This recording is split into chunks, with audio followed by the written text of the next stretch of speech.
Mercedes, thank you so much for joining us today. I think the first piece that I really would like just to visit with you about is if you could just share with our students a little bit about yourself, your biography, where you trained, and kind of what are your specialties? Yeah, I was trained in Madrid. I did my university studies in Madrid, Universidad Complutense. I did a BA. It was a 5-year BA on what it was then called Semitic philology, which was Hebrew and Arabic, studies in Hebrew and Judaism and Arabic and Islam, and I also did history. So in philology, this is an unusual degree in the sense in the United States we don't have many philology programs. What is philology? Philology is a training on languages. And also a methodological training on how to read, transcribe, and edit ancient texts. That's incredible. With all, it's the kind of training that you look for the variants and the different versions and try to throw light on particular terms. And whatever, and then you do a close reading. So a deep familiarity with texts and with the language in which the texts are written. I mean, this is what's so wonderful, I think, about Europeans is this commitment to understanding languages and how they all fit together. North Americans are particularly poor in this area, so I think we're always impressed with y'all's abilities. So after Complutense... and then I did a PhD on Arabic and Islam. So I took already, I left Hebrew and Judaism a little bit on the side, but only a little bit. And my PhD was on Moriscos, converted Muslims, and I used a lot of Inquisition material. And from then, I have been fascinated by the kind of information one can extract from Inquisition documents. And afterwards, I had a postdoctoral scholarship in London in an institution, very well-known institution called SOAS, School of Oriental and African Studies. Yes. And then I was in a department of North African history. I became very interested in Morocco. So my main interests have been Western Islam, Morocco and Iberia, with special focus on minorities. Jews on the lands of Islam, Moriscos, conversos in Spain. In these areas have been always been my interests, and I have been moving increasingly from social history to cultural and religious history, for which my philological training has been very important. So this was not necessarily on our list of interview questions, but I think the benefit of the conversation always to be in the room with another scholar who works so closely with this. Why are religious minorities or cultural minorities so important for Spanish history? Why should we care about this? I think we should care a lot. First of all, I was attracted to it because I was living in a very homogeneous country. I was raised in Franco Spain, in which to be Spaniard meant to be Catholic and to be Spanish speaker and all that.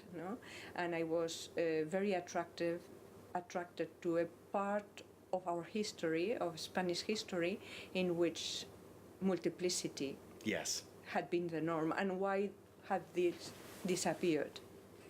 But nowadays I think this is important, especially because some of the problems I have to address or I find in the sources in the past are so extremely pertinent and so contemporary.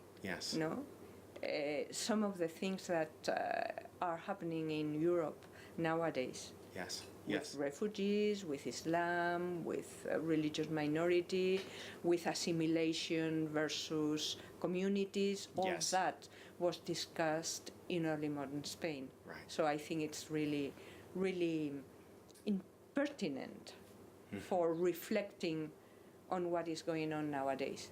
Well, and I think you're so right in this way, and I think that's why I think certainly as an American of Mexican and Spanish descent, they had the same type of appreciation where, like, how is it that we find ourselves in the Americas, that we're the product of all these different cultures, but we really don't learn all those pieces, and to fully recognize now that they've wrestled with these problems before.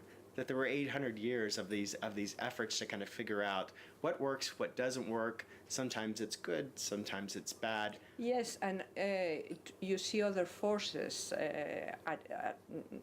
there, no? Like the ambition of assimilation. Yes. And at the same time the repulsion and the need to mark out what is different, the fear, how fear is used by power. So assimilation and rejection very often go together, and you can use those documents of the past as a lab, no? To see very somehow, much so. It is somehow. a lab. It is a laboratory where we can Indeed. we can see these are case studies and how did it kind of really play out in that level. Yeah. Well, I've also been very interested by singular stories, no? To try to see how these all these forces meant when one family or families or one single person, how to deal with it and how to make their lives in this situation and what dilemmas were. So I wrote a biography on a Moroccan Jew called Samuel Palache, who came to Spain and tried to live here and then went to Protestant Europe and came back to Morocco. Wow. And all this kind of, personal examples have been for me very meaningful, and the way you can relate the singular to the general and how by looking at the singular you get another understanding on how the forces at work impinge on real lives of normal people, not important people, but normal people who have to live within it. Oh, absolutely. So that's the kind of thing I've been doing mainly. So in this way, this is probably where your current project, CORPI, has been born out of. Could you tell us a little about what is CORPI? What does the acronym stand for? And what have you really been pursuing here at the Research Center? Yeah. And the acronym means I am obliged by the ERC, the European Research Council, to choose an acronym. And this one means conversion, overlapping religiosities, polemics and interaction. Yes. Early modern Iberia and beyond. And what we want to do is to study, mainly from a point of view of religious and intellectual history, what happens and what means the decrease of general conversion. You know that at the end of the Middle Ages and at the beginning of the 16th century, there is a series of decrees which oblige Iberian Muslims and Iberian Jews to choose between conversion and expulsion or emigration, but also the circumstances by which you could go into exile were rather difficult. So Absolutely. Most of them converted. No, and this I think is a major, dramatic change in the history of Spain. No? Well, it seems to be a real break from the prior hundreds of years of history, which was... There is a tremendous change. It is the beginning of the converso or converted problem. It also creates old Christians. Yes. That is the creation of old Christians. Which is a remarkable idea. It's a remarkable idea. It's a new idea of great consequences. And we also want to study this from many aspects, from religious polemics, which are something very important, Yes. and evangelizing efforts, that's one thing, but also how people dealt with the sacred texts of the other religions, which were necessary for evangelization. So we deal with translations to of the Bible to Castilian or of the Quran, and how they were understood and interpreted. What was the role of the converts in that? So you're saying then that in order for Christians to evangelize Muslims and Jews, they studied their holy books. Of course they did, and they used translation for it, and they needed converts for those translations. And what was the role of converts as intermediaries? Yes. How they were trying to explain their old holy texts, sometimes making as much as possible Judaism and or Islam more or less compatible with Christianism. For example, emphasizing those aspects which were common, like old prophets, the prophets of the Bible, and so forth. There are many different approaches and efforts in this transitional time, which interests us a lot. So, what are the types of findings that have been coming out of CORPI? What are things have you discovered that maybe have either surprised you or confirmed what you thought, or just led to new lines of inquiry? For example, the importance of polemics for the rise of a new Orientalist knowledge and how this relates to other efforts in Europe. For example, in Europe at that time and under the wake of Reformation, Hebrew is very much studied because they want to study the Bible and reproduce the original text of the Bible and so forth. And Arabic is discovered to be very close to Hebrew and has a lot more of instruments for study, like a lot more of grammars and dictionaries and so forth.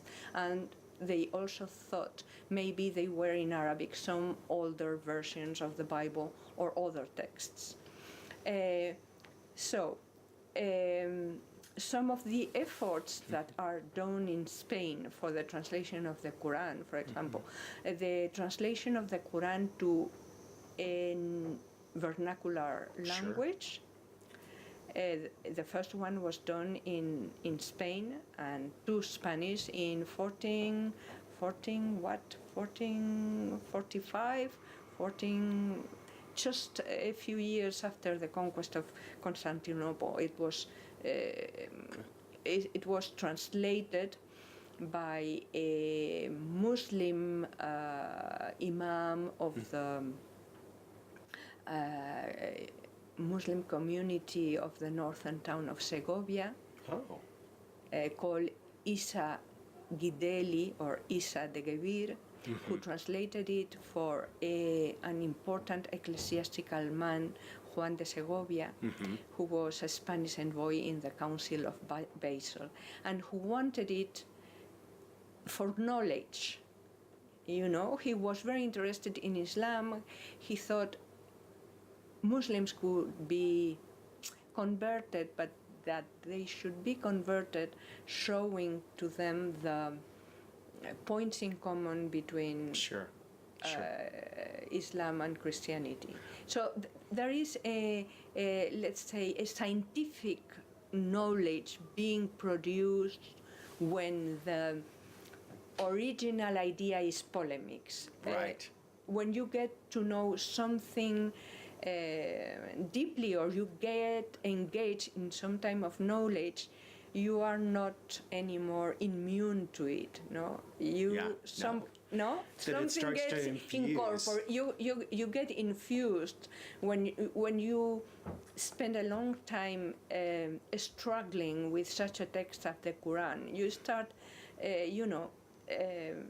understanding other things or asking other questions, and some of those questions you ask are philological or comparativist.